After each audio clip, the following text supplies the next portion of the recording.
오늘 본문은 사실은 누가복음의 아까 우리 읽었던 2장의 본문과 연장선상에 있다는 것을 잘 알고 됩니다.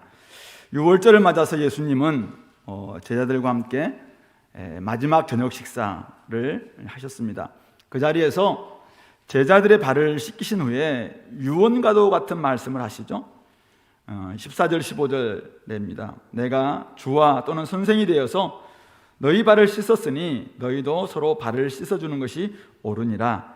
내가 너희에게 행한 것 같이 너희도 행하게 하려 하여 본을 보였노라. 이렇게 이야기합니다. 조금 더 긴 말씀을 하셨습니다. 주인이 종보다 더 높지만은 어쨌든 섬겼다. 그러므로 너희들이 나처럼 이렇게 섬긴다면은 주님과 함께 연합되는 것이고, 또 너희들을 영접하는 것이 나를 영접하는 것이고 바로 하나님을 영접하는 것이다 라는 말씀을 주십니다. 그리고 오늘 본문 21절에 21절이죠. 21절 보시면은 예수께서 이 말씀을 하시고 심령이 괴로워서 증언합니다. 말씀하십니다. 왜 심령이 괴로웠을까요? 바로 내가 진실로 진실로 너희에게 이르노니 너희 중에 하나가 나를 팔리라. 제자들은 한 사람이 자신을 판다는 것이죠. 제자들은 서로를 보며 의심했지만은 아무도 그가 누구인지를 알지 못합니다. 22절 서로 보며 누구에게 대하여 말씀하시는지 의심하더라. 그래서 이제 예수님의 제자들 중 한 사람, 예수님의 옆에 딱 이렇게 기대어 있는 예수님이 사랑하시는 요한을 가리킵니다. 요한에게 멀리 떨어져 있었던 시몬 베드로가 머리짓으로 이렇게 하는 것이죠. 한번 물어봐라. 기대어 있으니까. 그래서 이제 그가 물어보는 것이죠. 그래서 누구인지 한번 말하라 하니까 주여 누구니까 25절에 그렇게 묻습니다. 예수님은 뭐라고 이야기하십니까? 내가 떡 한 조각을 적셔다 주는 자가 그 사람이다. 그리고는 떡 한 조각을 적셔서 가롯 시몬의 아들 유다에게 주셨습니다. 자, 그런데 이런 행위를 통해서도 제자들은 가롯 유다를 의심하지 않았다라는 내용을 뒤에 적고 있습니다. 왜 그랬을까요? 예수님이 유다에게 떡을 주는 행위, 사실은 그 행위는 이중적 의미가 있었기 때문입니다. 18절에 보시면은 내가 너희 모두를 가리켜 말하는 것이 아니니라. 나는 내가 택한 자들이 누구인지 압니다. 그러나 내 떡을 먹는 자가 내게 발꿈치를 들었다 한 성경을 응하게 하려는 것이다. 시편 41편 9절에 내 떡을 먹는 자가 내게 발꿈치를 들었다. 내 떡을 먹는 자, 가장 친한 친구란 말입니다. 그래서 이 떡을 주는 사람, 떡을 주고받는 행위는 가장 친하다는 그런 의미가 있습니다. 그런데 내게 발꿈치를 들었다, 이 말은 원수가 되었다 이 말입니다. 그러니까 가장 친한 친구가 원수가 되었다 이 말인데, 지금 예수님은 가장 친한 친구에게 주는 행위를 지금 하는 것이죠. 그래서 내가 너를 사랑한다 이런 표시로 너는 내 친구다 라는 의미로 예수님께서 가룟 유다에게 이 떡을 주셨던 것이죠. 가룟 유다를 전혀 의심하지 않을 만큼 여전히 예수님은 그를 친구로 대하셨다라는 그런 뜻을 가지고 있습니다. 그리고 동일하게 우리 잘 알다시피 다른 제자들에게도 동일하게 떡을 나눠주셨기 때문에 누구도 가룟 유다다라고 의심할 수 없었던 것이죠.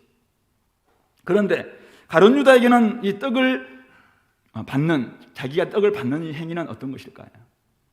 사실은 어쩌면은 예수님께서 자기는 마음속에 지금 예수님 팔려는 생각을 가지고 있습니다. 그런데 예수님이 지금 사랑한다라는 의미로 떡을 줍니다. 나를 사랑하고 있구나 이런 의미도 있고, 이미 또 말씀하셨잖아요. 이 떡을 받는 사람이 사실은 그다라는 이야기를 했어요. 그러면은 사실은 그 마음을 빨리 버리고 회개하라는 그런 의미가 분명히 있는 것이죠. 그런데 그는 어떻게 합니까? 그것을 그냥 덥석 받습니다. 우리 2절 13장 2절에 보면은 마귀가 벌써 시몬의 아들 가룟 유다의 마음에 예수를 팔려는 생각을 넣었더라 이렇게 나와 있습니다. 그리고 11절도 보시면은 이는 자기를 팔 자가 누구인지 아셨다. 예수님은 사실은 누가 팔 자 다 알고 있었습니다. 그리고 아까 18절에 이런 말씀도 주셨고, 그리고 21절에 이제 너희 중 한 사람이 나를 팔리라 이렇게 하시면서 내가 이 떡을 주는 자가 그다, 이런 말씀까지 다 하셨잖아요. 그러면은 가룟 유다로서는 이 떡을 자기에게 딱 줄 때 얼마나 뜨끔했겠냐 이거죠. 이미 알고 계시구나. 내가 주님을 배반하려는 마음을 알고 계시구나. 이런 마음을 가지고 이제는 사실은 마음을 포기하거나 회개했어야 되죠. 예수님의 이 행위는 하나는 사랑한다는 의미가 있고 하나는 회개의 기회를 준다라는 그런 의미가 있음에도 불구하고 그는 그것을 덥석 받는 것이죠. 사실은 이 8년의 생각을 접지 않았다면, 그가 진짜 정직하다면 그 자리에서 더 이상 저는 떡을 받을 수 없다, 받을 수 없습니다 라고 단호하게 사실은 말하고 일어섰어야 했습니다.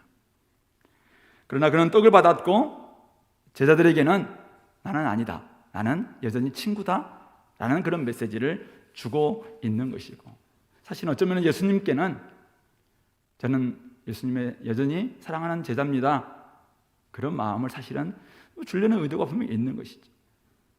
예수님은 우정과 회개의 기회를 주셨건만 그는 자기의 속셈을 숨기려는 트릭으로 지금 이 떡을 받는 그 행위를 하고 있는 것입니다. 근데 27절, 조각을 받은 후에 사탄이 그 속에 들어갔다라고 이야기하고 있습니다. 사랑의 손길이자 회개의 기회를 거부한 유다에게 사탄이 들어갔습니다. 예수님께서 네가 하는 일을 속히 하라 이렇게 말씀하셨습니다. 그런데도 여전히 28절에 제자들은 무슨 말인지 알지 못합니다. 그가 돈꾀를 맡았기 때문에 명절에 쓸 물건을 가서 사오라는 모양이다, 유다가 딱 나가니까 그런 말로 알아들었습니다. 다만 예수님과 유다는 알았죠. 유다는 그 조각을 받고 나갔고, 오늘 요한은 그때가 밤이었다, 은유적 표현입니다.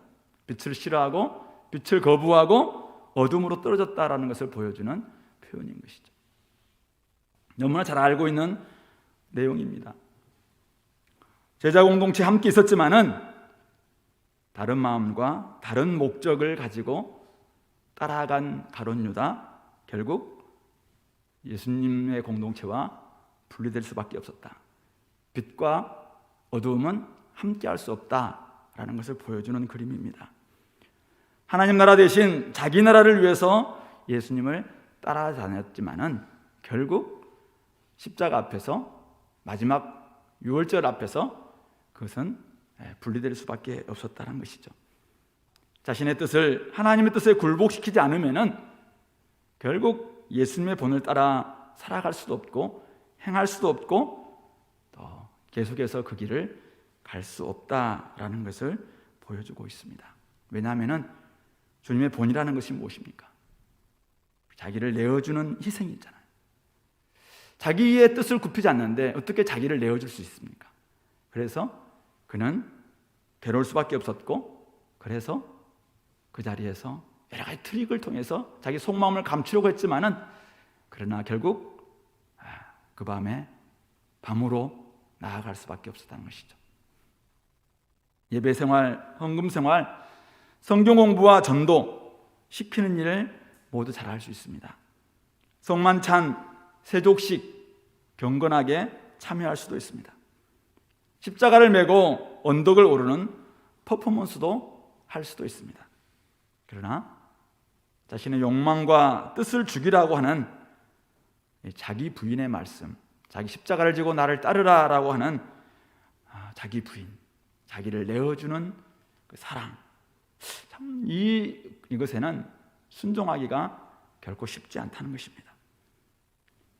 그러니까 우리는 자꾸만 종교적 행위로 자기의 욕망과 자기의 사실은 여러 가지의 자기가 살아있는 자기를 감추려고 하기도 하고 가면을 쓰려고 합니다.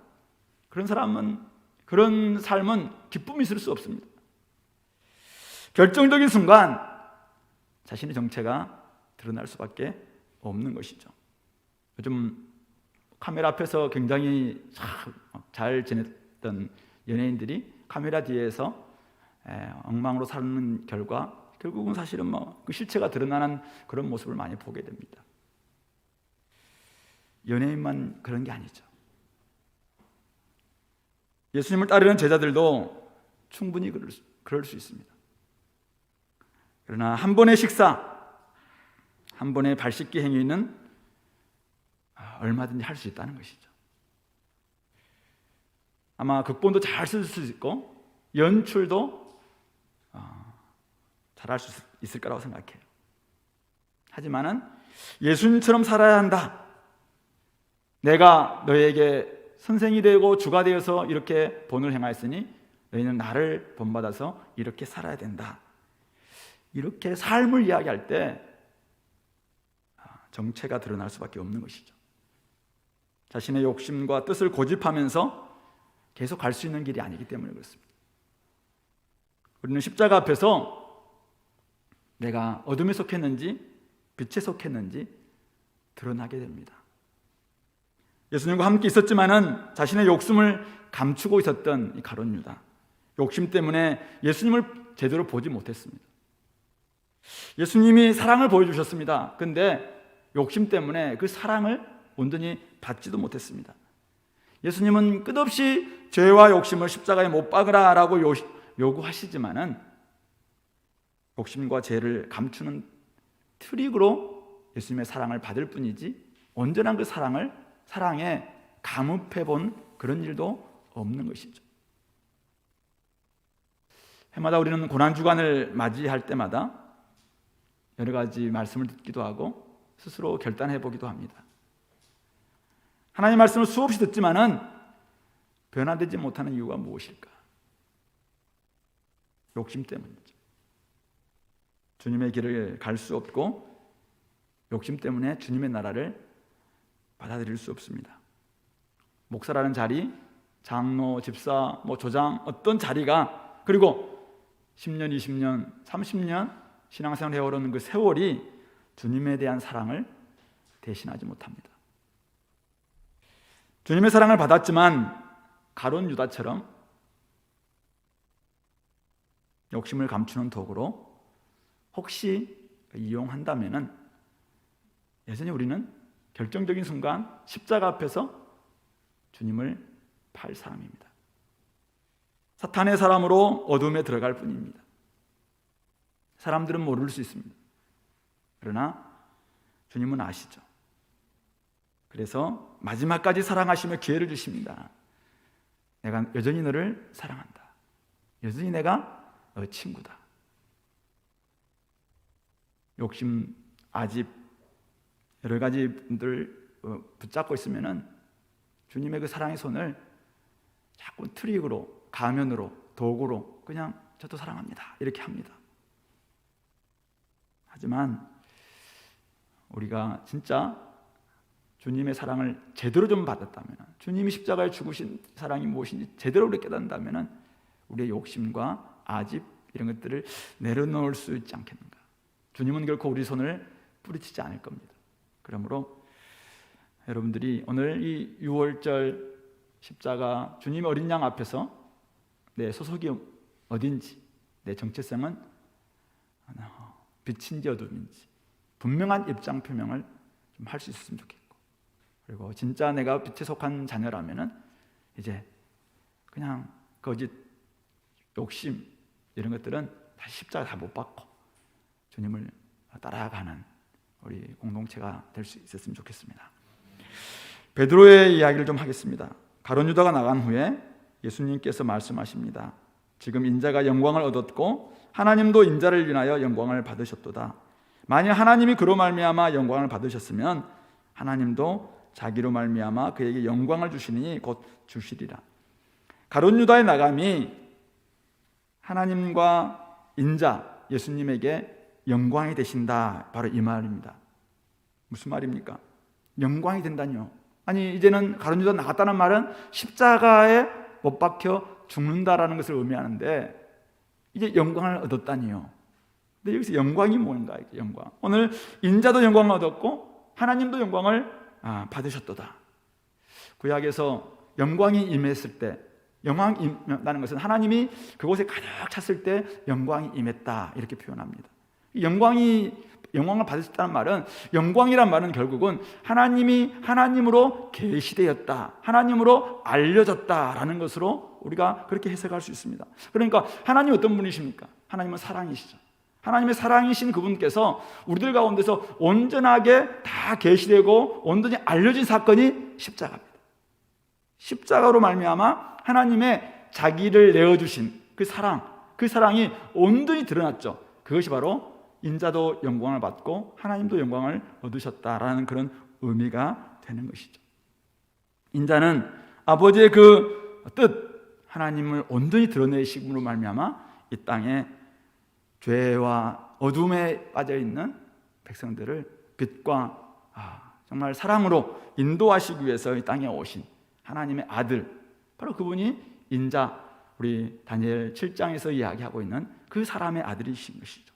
그러므로 인자의 영광은 그 사명을 다할 때 자기도 기쁜 것이죠. 그래서 하나님을 제대로 내가 보여주고 하나님의 뜻을 온전히 수행할 때 나도 하나님을 닮은 하나님됨을, 하나님의 사랑이 나한테도 드러나게 된다라는 것으로 생각하기 때문에 결국 이 십자가의 길로 걸어갈 때 인자도 영광을 얻게 되는 것입니다. 문제는 예수님을 뒤따르는 제자들이죠. 제자들에게 오늘 제자들이 과연 그 길을 걸어갈 수 있겠는가 이거죠. 오늘 제자들은 예수님과 함께 있을 때는 그 길을 따라왔습니다. 물론 실패하죠. 늘 누가 더 잘났는가 늘 싸우기도 하고 이렇게 하면서 따라오지만 어쨌든 예수님이 그 옆에 계셨을 때는 그래도 예루살렘까지, 십자가 앞에까지 올라왔습니다. 그러나 33절 보면은 이제 십자가의 길은 아무도 따라갈 수 없는 길이라고 말씀합니다. 작은 자들아, 내가 아직 잠시 너희와 함께 있겠노라. 너희가 나를 찾을 것이나 일찍이 내가 유대인들에게는 내가 가는 곳에 올 수 없다고 말한 것과 같이 지금 너희에게도 이르노라. 너희들은 올 수 없다, 이렇게 이야기하는 것이죠.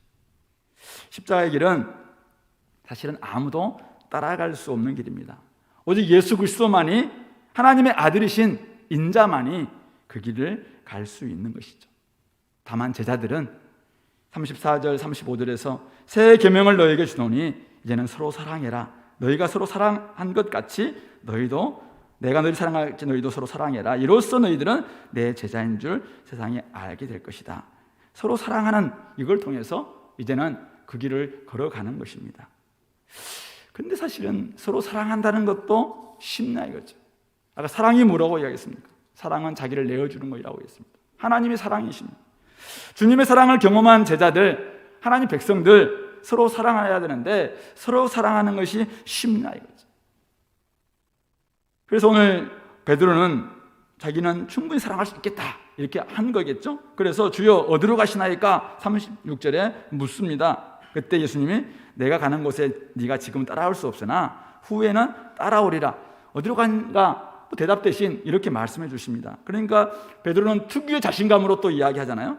주여 내가 지금은 따라갈 수 없다고요? 왜요? 저는 주를 위해서 내 목숨을 버리겠습니다. 자신만만합니다. 그때 예수님은 네가 나를 위해서 목숨을 버린다고? 무슨 말이냐? 네가 오늘 닭 울기 전에 3번 나를 부인하리라, 그렇게 말씀하고 있습니다. 예수님께서 가신 길은 오직 예수님만이 갈 수 있는 길이라는 것이고, 그리고 제자의 길 또한 사실은 자신감만 가지고는 갈 수 없는 길임을 분명하게 말씀하고 있습니다. 내가 너희를 사랑한 것 같이 너희도 서로 사랑하라. 혹시 사랑이 가장 쉬웠어요? 이런 말을 할 수 있습니까? 공부하는 우리 공부가 가장 쉬웠어요, 이렇게 이야기하는 사람들. 서로 사랑해라. 사랑, 헌신, 섬김, 그 다음에 선교 이런 거는 어려운데 사랑은 쉬워요. 혹시 이런 사람이 있습니까? 내가 너희를 사랑한 것 같이. 이게 단서잖아요, 단서. 예수님이 우리를 어떻게 사랑했나 이거죠. 자기를 내어주잖아요. 자기를 희생했잖아요. 자기를 버렸잖아요. 그렇게 사랑한 것처럼 너희도 서로 사랑해라. 그렇게 할 때 너희가 내 제자가 된다. 이게 어떻게 쉽나 이거죠. 우리는 현실과 부딪힐 때 사랑을 포기하고, 욕심과 부딪힐 때 사랑을 포기하고, 자존심과 부딪힐 때 사랑을 포기하고, 여러 가지 돈 앞에서 사랑을 포기하고 늘 그렇게 살아오는 우리의 모습이 아니에요.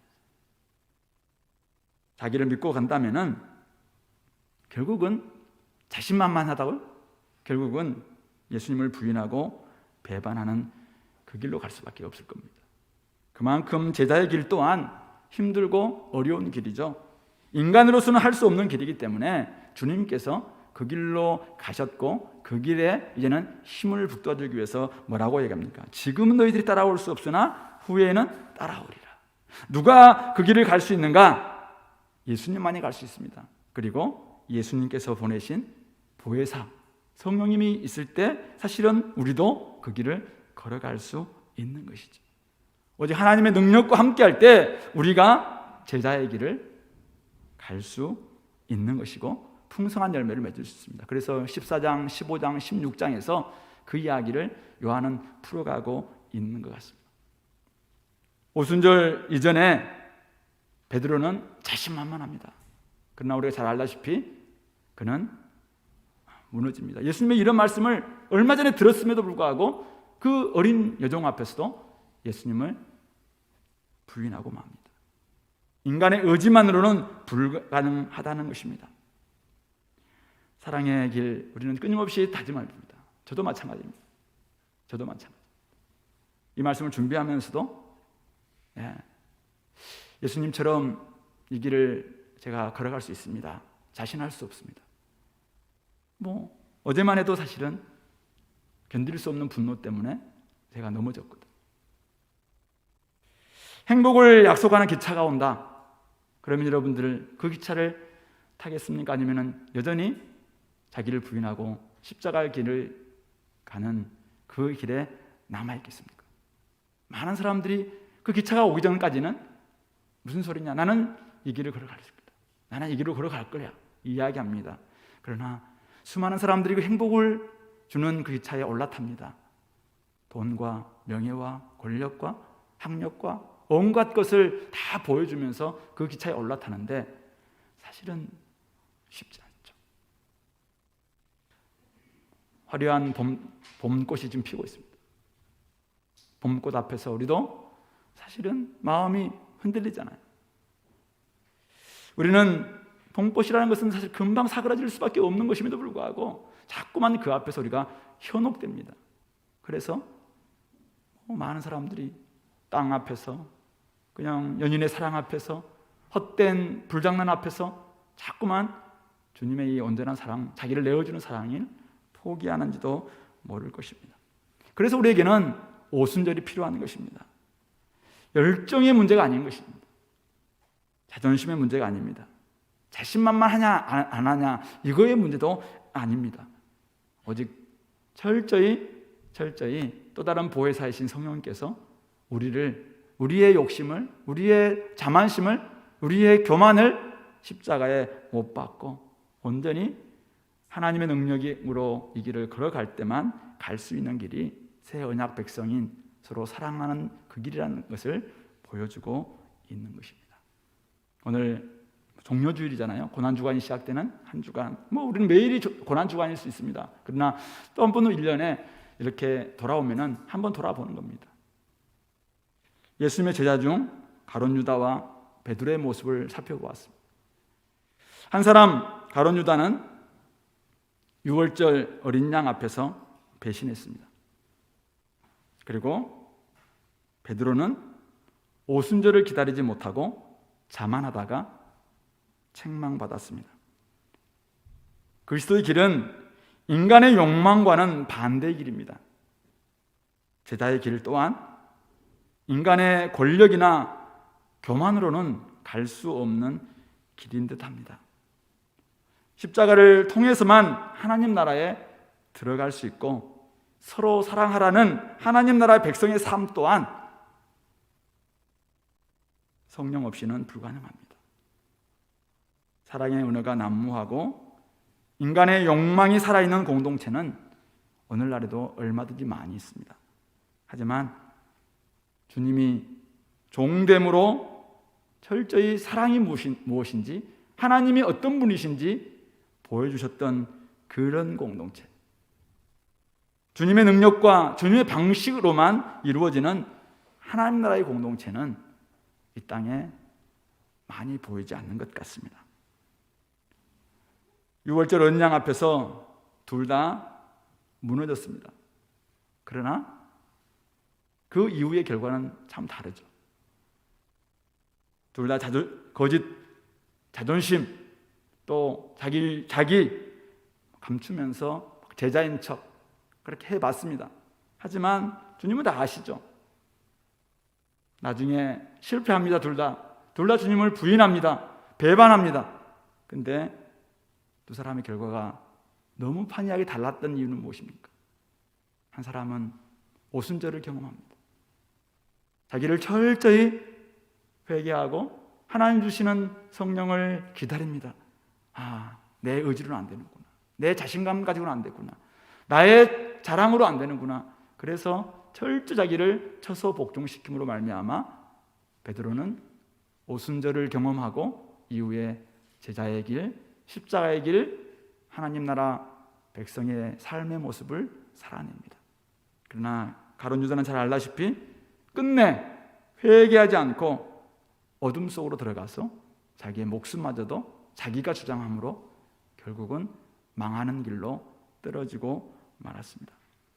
오늘 주님 가신 길을 여러분들 한번 묵상하시고, 그리고 우리에게 맡겨진 제자의 사명이 무엇인지도 한번 좀 묵상해 보시면서 이 길 결국 욕심 내려놓고 이제는 성령과 더불어 가야 되는 길이구나 깨달으시고 이 길을 걸어갈 수 있으면 좋겠고, 주님이 이끄시는 대로 또 서로를 위해서 함께 기도하면서 이 길을 걸어갈 수 있도록 오늘 시간 성령님 나와 함께 동행해 주셔서 이제는 내가 끝까지 나를 부인하고 십자가를 지고 주님 뒤따라가는 자기를 내어주는 사랑의 길로 걸어갈 수 있도록 힘달라고 이 시간 같이 한번 기도하겠습니다.